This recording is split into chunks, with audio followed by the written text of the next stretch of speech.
Podcast, episode number 240. Nick Qualia, Jared Scally, we're back for another week. Following the Patriots loss, and we both predicted that last week, right? Yeah, unfortunately, we were right. Yeah. We both predicted a Patriots loss. Mm-hmm. Here's the thing, Jared. Full transparency here. If we're going to be non-biased. The AFC East officially runs through Buffalo. I didn't think it was going to be that bad, though. They are that was bad. A wagon. And here's the problem. Shout out to Zach Jezerico. I'm terrible with that. Jezerico? Jeziero, but it's fine. You know, Zach, I got you. Don't worry about it. I swear there's a C at the end of that. Nick doesn't like you. It's fine. I love Zach. I'm a big Zach guy. I'm terrible with last names. Listen, if I had to remember my last name, like if I was somebody else and somebody else told me their last name was my last name, no way I would remember that. Aglia, Quag. Zero chance I remember that the G is silent. So the Patriots got their dicks kicked in Buffalo. We had dildos flying everywhere, right next to Kendrick Bourne. A lot to talk about with that game. You know, a lot to talk about with the defense, Jared, because at one point in the season, we were talking about this defense being a wagon. We were talking about this defense being the 2001 New England Patriots defense. They're here. And you know what? They're going to carry this young quarterback, much like a young Tom Brady back then. They're going to carry them through the playoffs. They disappeared. You know what they did? They did the same exact thing they did in 2019, Tom Brady's last year. The boogeymen. Mm-hmm. They were a wagon for a good chunk of the season. And all of a sudden, they disappeared. Started 8-0 that year. Started 8-0. There were conversations that year about going undefeated. Yeah, the redemption tour for the undefeated season that wasn't, like, all that stuff was coming out that year. And they were like, wait, you lost to the Titans in the first round?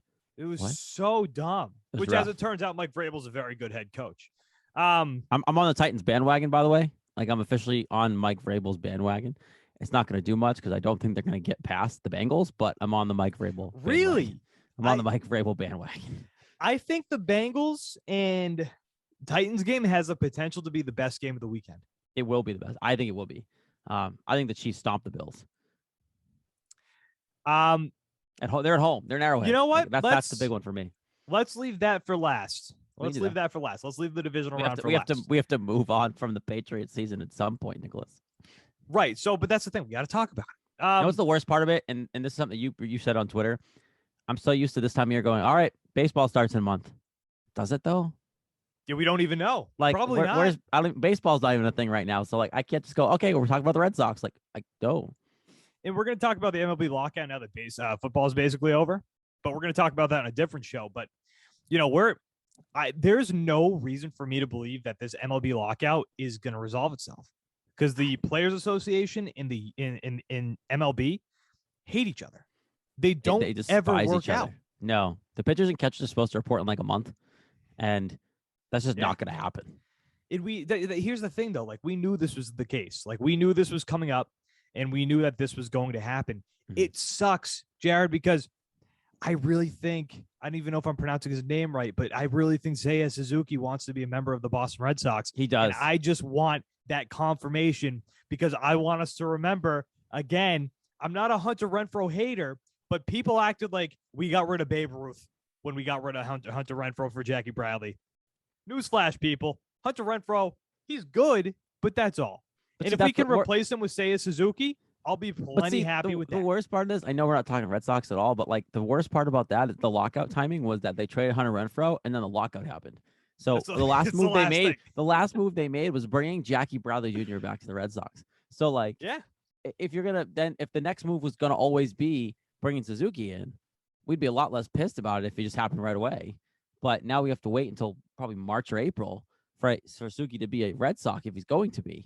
And it's like, come on, can we just figure this out? Like, I don't want to watch the Celtics anymore.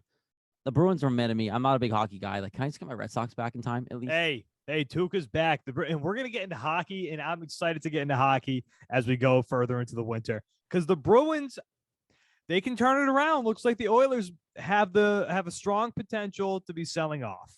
And there are some names on that Oilers team that I would love to see in Boston. Oh, the Bruins Potentially, should be sell. The Bruins should be buyers, 100%. oh yeah, Like you add to this roster, you're in a good spot to be a contender. It's hockey. Anybody can win a playoff series in hockey. yes. So like, two players. I want a defender, and I want a second line guy. But that's not the conversation right now. Going back to the Patriots game. Patriots. I just don't want to talk about it, Nick. God, we damn. have to. 47-17. Defense didn't show up. Offense kind of showed up, but also not really. The Bills proved to me this weekend that they are the team to beat right now in the AFC East. And here's the problem, Jared. Bill Belichick, now when he builds this roster, because he's going to be back next year, as he confirmed, basically. That's accurate. When he builds this roster now, it's no longer how to win the AFC. He has to build this roster with the idea, first and foremost, how do I beat the Buffalo Bills? I mean, to be fair, it's kind of the same thing because, like, the Bills are one of the top 3 teams in the AFC, and they will be next year. So if you can beat the Bills, you're a contender. Right. I hate saying that out loud because for years I didn't care about the damn Bills. You have to beat the Bills twice, though. That's what I mean. You have to beat the Bills twice, and you have to win the division. To be fair, you didn't have to beat the Bills twice this year to win the division, and you really shouldn't have to. But you just coughed up so many other games you shouldn't have lost this year. Like the Patriots should have won the division this year, despite the collapse they had. There was no reason for them not to win the division this year. You know, I agree with you in the point where, like, when you look at who they lost to, no matter how the Colts did choke it away, the Colts weren't a playoff team. But the Bills lost to the Jaguars, Nick. Like, how serious can I take the Jaguars beat the Colts and the Bills? I know, but how serious can I? But we just said the Colts aren't a serious team. So how can we sit here and say the Bills are that serious of a contender if they don't get one with the Chiefs this weekend?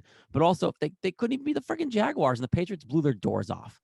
Like, it was a weird year in the AFC. The Jaguars were getting random wins, but they still got the 1 seed. You know what I think is going under the radar, and I talked about this on the CLNS Media Patriots show that I do. The fact that you had, and I know you had to do something for the cap in order to bring in Jamie Collins, right? But you had one of the best corners in the league on your roster, and you let him go to Carolina. If you had 2 defensive backs back there, if you had J.C. Jackson and you had Stephon Gilmore back there, you lose Jalen Mills due to COVID. But if you have those 2 guys back there, you are set in the defensive backfield. The main problem, I think, obviously, was the pressure. There was no pressure found on Josh Allen. Yep. I mean, it was no more evident than that floating pass to the back of the end zone where he admitted he was trying to throw the football away, and Dawson Knox came down with it. So that leads to one question I have, because I mean, we've noticed since the bye week, like, they've just been gone. What happened? Since they came out of the bye week, this team has been desperately just trying for defense, and they couldn't. They just flipped a switch in the wrong direction. Matthew Judon was a ghost for the second half of the season, or really just after the bye week. Is he hurt? He has to be, right? Like, has to be. If not, that's a problem because he's under contract. Yeah, there's no way this dude was so good the first games and then all of a sudden just does that without being hurt. And if, like you said, if he isn't hurt, then you might want to make something up, because if you aren't hurt, it looks really bad that you just signed this contract and you can't hold up and be successful the way you were. He was on pace to break 1 million records and then just stopped being successful at getting to the quarterback. And his success was what was helping the interceptions. You were getting to the quarterback. His attention to detail was helping other guys get free for their sacks. Like, Judon was how that defense ran so smoothly. And without his success, other teams could focus everywhere else. He was in the conversation for Defensive Player of the Year. Like, legitimately. Yeah. It blew my mind. And then you look at Sunday or Saturday. Like I said, didn't watch the game, full transparency, people, but I know what happened. There was a ghost. He wasn't there. Like, there was no evidence of Matt Judon having a presence. And I look at that game and go, can we blame the defense more than anybody else? Like, I get Mac Jones wasn't great, but he's not supposed to be the one to take you to the promised land if you get there with this kind of team. This team was always built around the defense, and that defense had not shown up since the bye week. No, and they're going to have to do a major overhaul over the offseason. They're going to have to get younger, because you look at this team, they're going to have to get faster, and they're going to have to get younger, because these guys are breaking down at the end of the year. This was an old defense. Yep. You know, I love Dante Hightower. It's time to move on. I love Devin McCourty. I think it's time to move It on. might be. Devin McCourty looked slow at the end of the season, more than Hightower did. I think you can get away with Hightower staying if you put speed around him. Maybe But just for the leadership. Same with Devin McCourty. Like I think you could get away with Devin McCourty, but yeah. he's not a guy you can rely on. But one thing I want to know is like, when does Bill change his mind? Because he's so big on these linebackers being huge, big bull stopping guys, but that's not where the league goes anymore. Like, look at Micah Parsons. God, Nick, he hasn't played much anymore, but Chase Winovich is like the model speed, body type and build for a modern day linebacker in the NFL. Yeah, I don't know why he doesn't He barely work. sees the field. No, he doesn't work because the scheme doesn't call for that type of player. Like, the only reason why you can't beat a Josh Allen and you have trouble with these mobile quarterbacks is because you don't have fast linebackers. You don't have guys that can catch them. Yeah, I see. I don't know if I necessarily agree with that because if Micah Parsons was here, he'd be starting every day. You know, he'd be good in Micah every Parsons play. is. Like, I'm not mad they took Mac Jones at 15 at all. Like, they needed the quarterback first and foremost. But if Micah Parsons had fallen to them and Mac Jones wasn't there, like, I would have loved having Micah Parsons on. Of course. Team. But he's a perfect Bill Belichick guy. That's why every mock draft before the draft kept saying Micah Parsons will be a Patriot. Micah Parsons, I was convinced that it was going to be him. And then Mac kept falling. I'm like, okay, guys, he's going to take quarterback. He has to. But, like, Micah Parsons is, like, what you need. You might not get the stud level of Micah Parsons, but that body build, that type of linebacker is where this team needs to be if you really want to win on defense as much as Bill tries to. Here's my problem with Bill right now. And Bill's taking a lot of heat, and, as he should. He should. He builds this team. He's not just the head coach. He's also the general manager. He puts together these pieces. And here's a phrase that we've heard now a bunch over the years. Bill Belichick, the GM, doesn't really help Bill Belichick, the head coach. He doesn't give him the pieces. When you have a guy in the past like Tom Brady, you could almost get away with games like that. Like you could not 47 points, but you could get away with a team put up 25, 30, 35 points on you because you had Tom Brady on the other side, and he was probably going to put up that amount or more. You don't have that right now, and that's why Bill has to do better with building this defense. They fell apart, and if Steve Belichick is calling these plays, get him out of here. Send him to the moon. He should never call another play again if that's who's calling those plays. Like, I know Gerard Mayo's up for some head coaching gigs, and he might even get one. If he doesn't get one, can we please make him the DC? Please. Like, can we give him the title? Because I don't know who else should get it, and I don't want it to be a Belichick's son.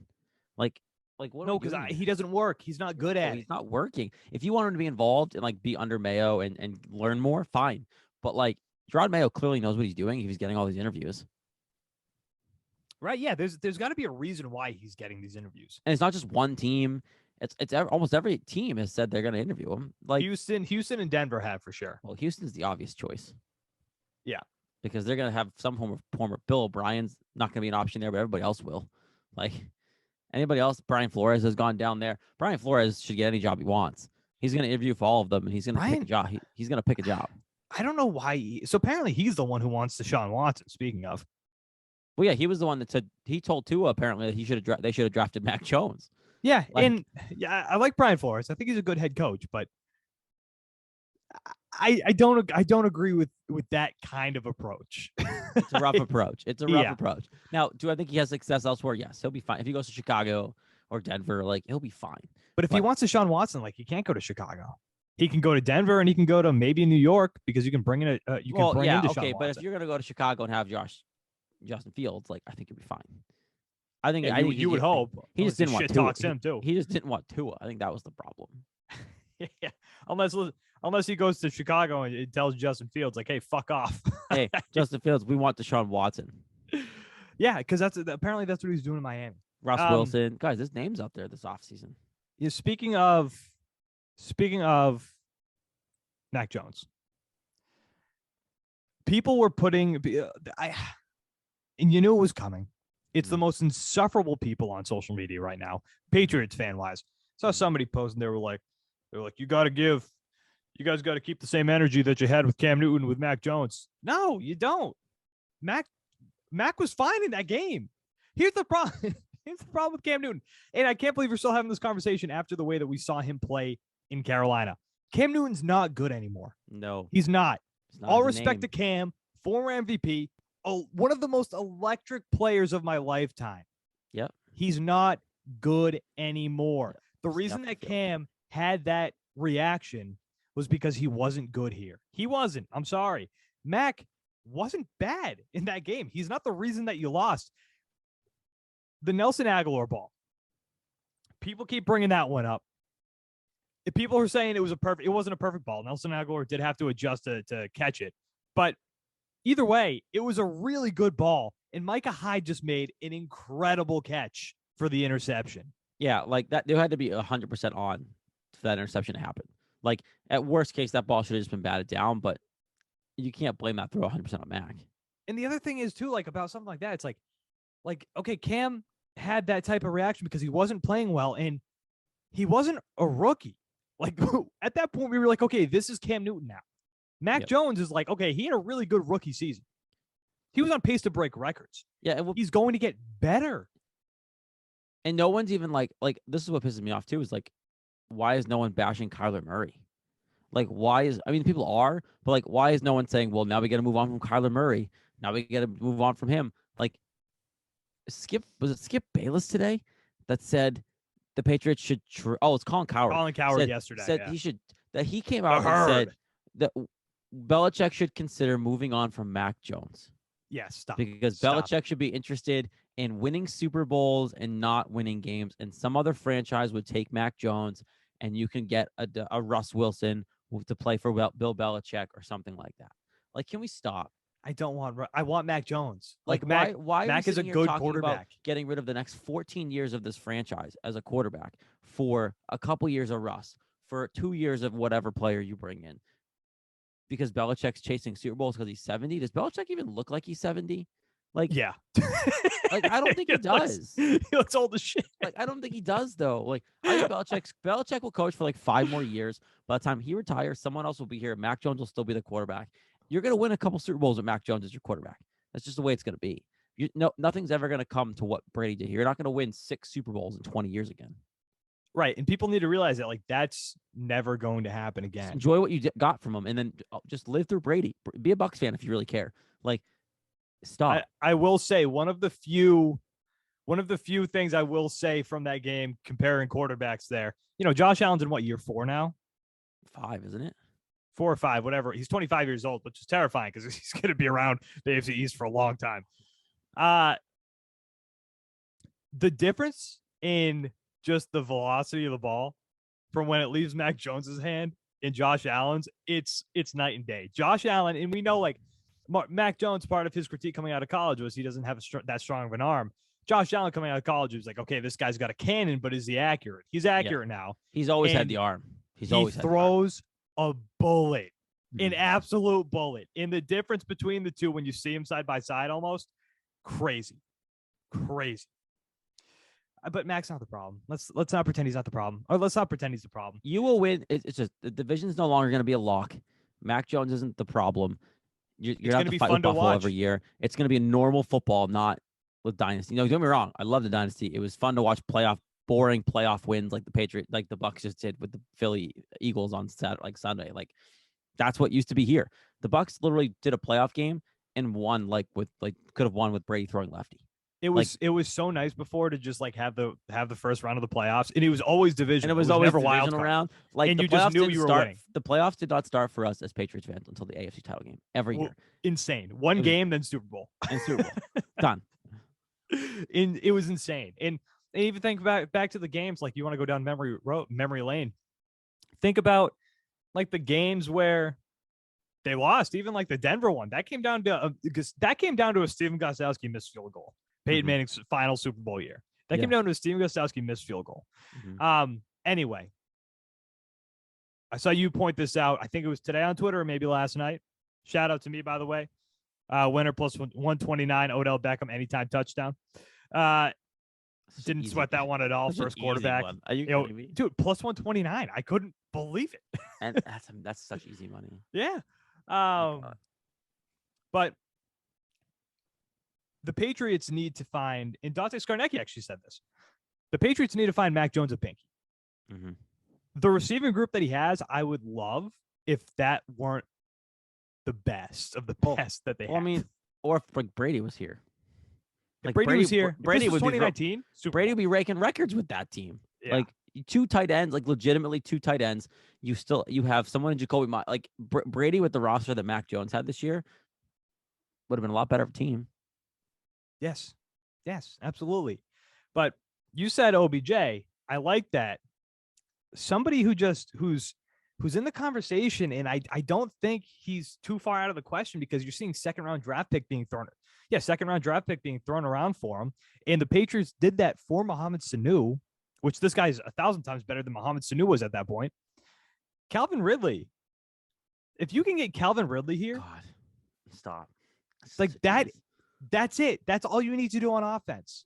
You could not touch a single thing, and if you get Calvin Ridley, Allen Robinson, OBJ, one of those three, you're good. Just somebody to stretch the field, somebody to take away. Because imagine how good Kendrick Bourne would be if he had like the second or third tier And think about defensive it, back like, covering him. and look at if there's any proof. Like it was Cleveland was the problem clearly because look at OBJ now in Yes. LA. Oh my Like God, he looks so he good. looks like he used to before he went to Cleveland. So I want OBJ. What I hate on Ridley, no, I think he's better than OBJ. So like he's he's great. yeah. So if you're gonna give me Calvin Ridley, who clearly probably wants out of Atlanta, I think they're probably ready to hit the reset button anyway. Like that's an obvious choice. And if Belichick, if it's really only a second rounder for Calvin Ridley, like Bill, come on, Do it. like that's an easy win for Mac Jones. And you're telling me you can get the next 5-6 years, whatever, with Calvin Ridley as Mac Jones is number one. Here's the only problem with it. The Patriots, I think, have the second least amount of cap space by the end of the year. They used it all. Yeah. They did use it all. And I don't know how much is really opening up this offseason. Only some. But either way, listen, guys, let me let you in on a little secret. The NFL cap is fake. You can do whatever you want with it. You can do signing bonuses. You can do with that whatever you want with it. Look at what the Bucks do. The Bucks look at any player and go, "I want him. I'm taking him." They don't think about the cap. They do cap gymnastics, signing bonuses, whatever it takes. You can get a guy here. So I don't want to hear that. I think Calvin Ridley, if you can get him here, I think Trent Brown was only on a 1-year deal, so you might have to re-up him. Which I think he loves being here. I think he would love to be back. Get those two back. Your running backs are set, obviously. Mm-hmm. Jacoby Myers is a restricted free agent. I would love to see him back here, obviously. He already said he wants to come back. So, like, right. Like, the offense is set. If you add that one piece with what you had this year, the offense is set. Hopefully, Jonnu Smith figures it out and becomes a legitimate threat in this offense next year. Mm-hmm. But if you do that, like, this offense is badass, and then you just retool the defense, this team's right back in the conversation next year, Jared. Back in it. To be fair, this team as is probably right back in the competition just because the conversation, because who they'll probably play next year. We saw their schedule come out, like, or at least their teams. You get 2 games against the Jets every year. Like, this team is going to be in the competition, but you're right. The offense doesn't need as much work as I think people think. It's going to be the one defense threat because I think a lot of fans look at the defense and just go, well, they were so good this year. Do they really need that much retooling? Well, yeah, because they're old. The Patriots have a good young-ish offense around a rookie, second-year quarterback coming in, right? Like you give him one guy who can go over the top. That's not N'Keal Harry, and you're going to be fine. Get rid of him too. I'm done with N'Keal Harry. Yeah, open up a roster spot. Goodbye. And you have other options too. I mean, I wouldn't hate on Bill drafting one of these Bama receivers. He has options, but you need that one guy. And if you're telling me that Calvin Ridley wants a fresh start and you can get him for a 2nd-round pick, sure. Is OBJ a free agent? I don't know, to be honest with you. I saw your post and I just assumed he was. I think he is. Let me look it up. But I mean, he'd be nice. But I know, like, if he's happy in LA and Stafford's going to get him the ball, like, it wouldn't shock me if he stayed in LA. He's an LA type of guy, it seems. But I don't know. I think Calvin Ridley would welcome a change. And if you're, again, 2nd-round pick for a guy like that, that's a 1st-round talent. It'd be the first time in a very long time that a Patriots receiver would be drafted like top of the tier of a fantasy draft next year. If you're telling me Calvin Ridley's a Patriot, I don't see why. If Bill doesn't do that this year, anything like that, right? Like if Bill doesn't come to this offseason and go, we need a number 1 and do it, that should be a cause for concern for even the Crafts. Like, is he still the right guy to be calling the shots for the personnel? Because it's a glaring need that Mac needs somebody. Yeah, and OBJ is a free agent this year. This upcoming offseason. He's gonna make some money though, I think. Yeah, he might, but I mean, who knows? Do you want to talk about the rest of the slate that happened over the weekend? Because it was every favorite won, every favorite covered, which is annoying because I didn't touch a spread this weekend. Can we just like get rid of Super Wildcard Weekend? Like, that's where my head's at this point. Yeah, it wasn't good. It wasn't good. The games weren't good. And that comes right down to the Patriots. The Patriots weren't even one of those last teams. The Raiders were the last team to get in. But just looking at this weekend's games, I think it's fair. I do think it is fair to say that Buffalo, Kansas City is the Super Bowl for the AFC. But I'm rooting for the Bengals. That's my team. That's who I want to see run through it. I think the Bengals have a shot more than the Titans do of, say, going to Kansas City. The Bengals already did it, right? Like, the Bengals feel like that team, like, hate to bring them up, but the 07 Giants, right? They got hot at the right time. They weren't a favorite coming in, but they looked great, and now they're gonna go on a run. I think if anyone's gonna take out one of those two to go, I mean, again, I'm rooting for the Titans here. Like, I want Mike Vrabel to get a Super Bowl as a coach, but the Bengals are the team to me that has the ability to just outpower the Bills or the Chiefs to make the effort to get to LA and probably lose to Aaron Rodgers and the Packers. You're hoping for the Packers. I don't know. I'm scared now. I don't even know that Jimmy G might go in there to Lambeau and just tear him apart. Jimmy G is having shoulder issues. I know. Again, which is, I mean, it's a shame. This is it for him in San Francisco. It is. They're going to Trey Lance next year. It's a shame because if they do go to the Super Bowl, or even if they go to the NFC Championship game, like, if you look from the outside and you don't know anything about the injury history, you're like, why the hell would they get rid of Jimmy Garoppolo? He's brought you to a Super Bowl, now an NFC Championship too. Why would you get rid of him? And then you look back at the injury history and he's always hurt. And it's a shame because he's a very serviceable quarterback who can apparently bring a team to the Super Bowl, deep into the playoffs, play well for you, especially when you have a team like Kyle Shanahan's that is so run heavy and so run dependent. And even when you have a freak of an athlete like Deebo Samuel, who's just like, coach, give me the fucking football. I'm going to score. I'm going to run this. I don't care. Give it to me. Let's do it. And it sucks. It sucks to think about the fact that Deebo Samuel and A.J. Brown wanted to be New England Patriots, but Bill Belichick, the worst at drafting receivers in high rounds, goes, you know what? I don't want either of those guys who want to be here, who vocally want to be here. Let's go get this kid from Arizona, N'Keal Harry. He's strong. He can block. He might be able to play receiver well. It sucks. The worst part about it was, like, Brady was still here. So what could that have changed, right? If Brady's here, you give him A.J. Brown or Deebo Samuel. Doesn't that make Brady feel better about staying? Yeah. Like, you're giving him a weapon. You're giving him think about A.J. Brown and Tom Brady playing together. It would have been electric. He would have stayed. I guarantee you, Nick, Tom Brady would have stayed if they drafted him at number 1 like that. We don't get to experience it. Yeah, and now Ryan Tannehill gets to enjoy the luxury. Ugh. Yeah, and Jimmy Garoppolo. Imagine what this team could do with Deebo Samuel. Oh, everything. The way Josh McDaniels calls up the trick stuff. Like, Deebo Samuel is Josh McDaniels plays. Like Binky if he was here. Yes, they love the trick plays. It would be unbelievable. But, just looking at the AFC as a whole, I do think, unfortunately, that this is the Super Bowl this weekend, but it's impossible to call the AFC. Impossible. Would you be shocked if the Bengals went? Like, would you be shocked? No. Any 4 of these teams can go to the Super Bowl. Derrick Henry's back healthy. Would you be shocked if the Titans ran their way to the Super Bowl? Like, no, I wouldn't. And I would like that. I would like to see Mike Vrabel get a Super Bowl. I would love that. But I have a tough time if the Bills play, because here's the thing. Here's my thing about the Bills. The Patriots defense, did it suck? Yes. By the end of the year, we saw that they were frauds. Yeah. But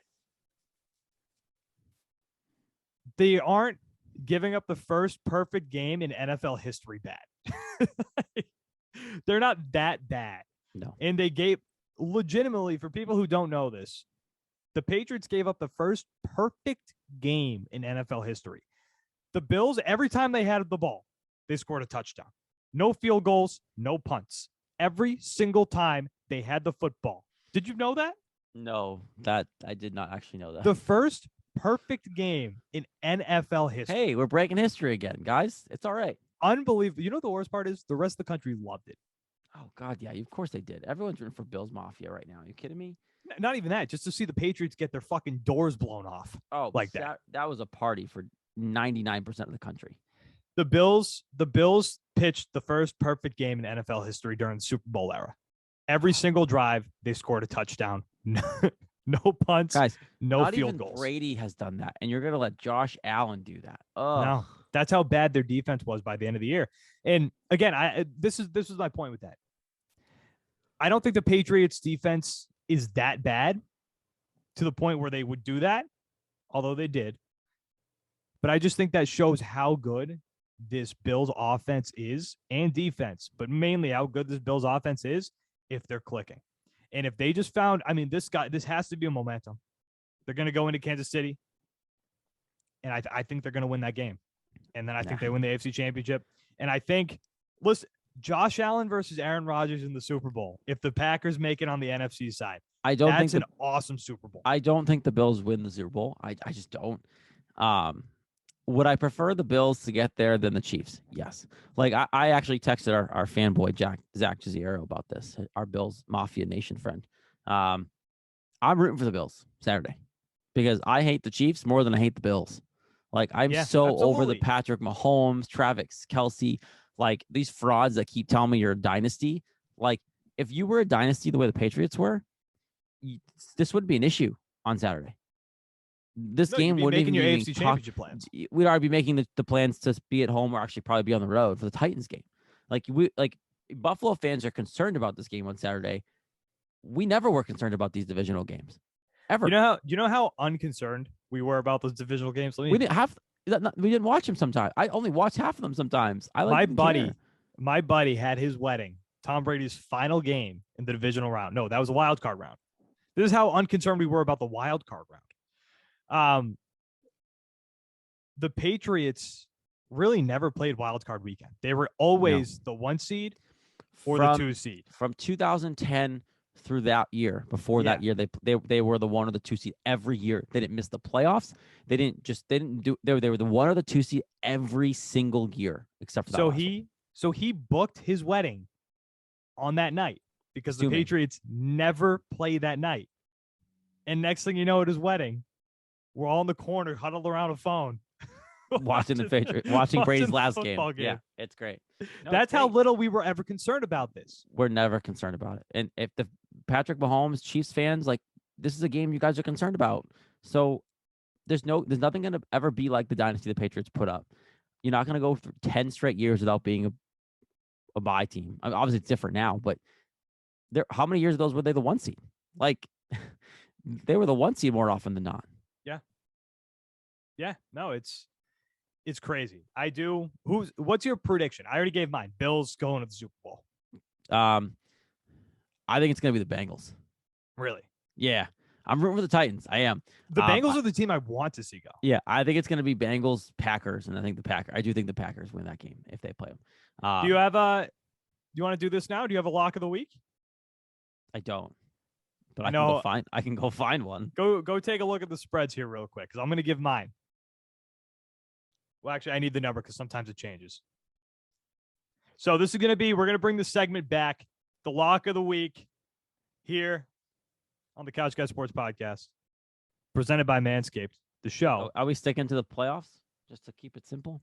Let's stick with the playoffs this week, and then next week you can do whatever. But I love the Buffalo Bills at +2.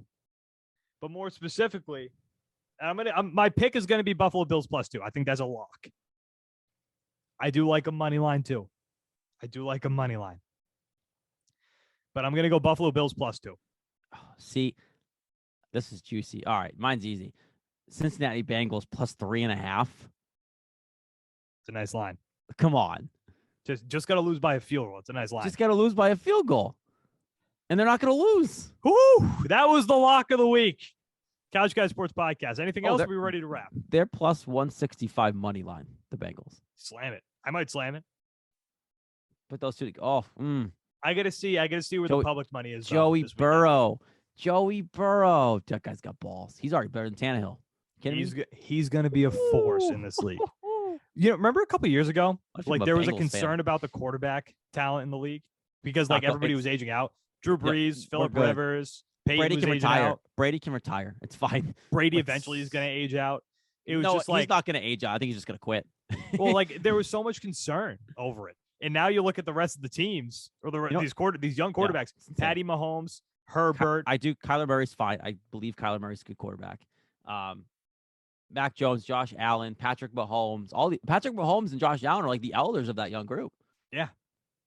Guys, Tom Brady like literally is out throwing all of those guys. It's unbelievable. Still. And Aaron Rodgers, like who knows when he's done? He's gonna play for another team though. He's not done yet. Do you think he plays for the Packers next year? No, God no. No, this is it. He's gonna go play for the Steelers or the Broncos. That's it. Those are the two teams. I haven't officially decided yet if I think he's going to be playing with the Packers next year. But Couch Guys Sports Podcast, episode number 240 in the books. But before we wrap up, guys, we do have to do one more thing. Other than the lock of the week, which we already did.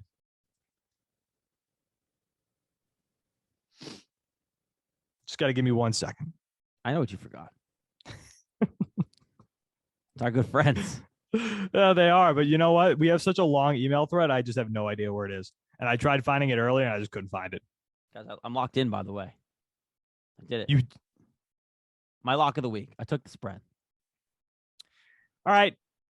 We have to talk about our friends over at Manscaped. Guys, roses are red, violets are blue. Don't let a wild pube wreck you. Valentine's Day is just around the corner, and our sponsors at Manscaped are here for you with the best tools to get your balls ready for the special occasion. This Valentine's Day, it's time to join the 4 million men worldwide who trust Manscaped, the leaders in below-the-waist grooming, with our exclusive offer. Go to manscaped.com and use promo code CouchGuy20 for 20% off with free shipping. The holidays went by so quickly. Did you remember to take care of your package with the best tools for the job? The Performance Package 4.0 from Manscaped is just the thing every guy needs in their life to make each and every day just a little more special. The number one product in this package is the Lawnmower 4.0. This electric trimmer is designed to trim hair on loose skin, and get this, the trimmer's advanced skin-safe technology reduces cuts, nicks on your delicate balls. It even has a 4000K LED spotlight so you can shave anywhere your heart desires. Did I mention that it's waterproof too? Guys, this is the best tool in the game. I'd like to propose making February 13th a national holiday as, quote, National Shave Your Balls Day. Who's with me? I think this is one holiday that men and women can both get behind. This package also includes the Weed Whacker nose and ear hair trimmer. To whack off the worst of your weeds, Manscaped even threw in 2 free gifts, their Shed travel bag and their anti-chafing boxer briefs to keep your boys stored comfortably. To complete the perfect package for your package are liquid formulations like the Crop Preserver Ball Deodorant and Crop Reviver Ball Toner. Start your day off with the deodorant for your boys, then stay cool all day to keep them with the toner to keep you feeling your best all day and night. These formulations will also have your balls smelling like a king on the big day. And don't forget to smell good not only around your balls, but all over. Made with their signature scent, the Manscaped Refined Cologne will complement your collection with smell perfection. Manscaped created their products for a night just like this and will make your Valentine's Day say, wow, great set of balls you have there. Go to manscaped.com and use our exclusive offer for 20% off with free shipping using the code CouchGuy20. Your balls and your lady will both thank you. Again, get 20% off with free shipping using the code CouchGuy20 at manscaped.com. That's 20% off with free shipping at manscaped.com using promo code CouchGuy20. Join Cupid and shoot your arrow with Manscaped this Valentine's Day. All right, that's it. We're going to wrap up the show here. Couch Guys Sports Podcast, episode number 240 in the books. Nick Qualia, Jared Scally. You guys are going to talk to you next week following the divisional round of the playoffs. Go Bengals. Go Bengals. Nick Qualia, Jared Scally, guys. We will talk to you next week. Thank you for watching, and thank you for listening.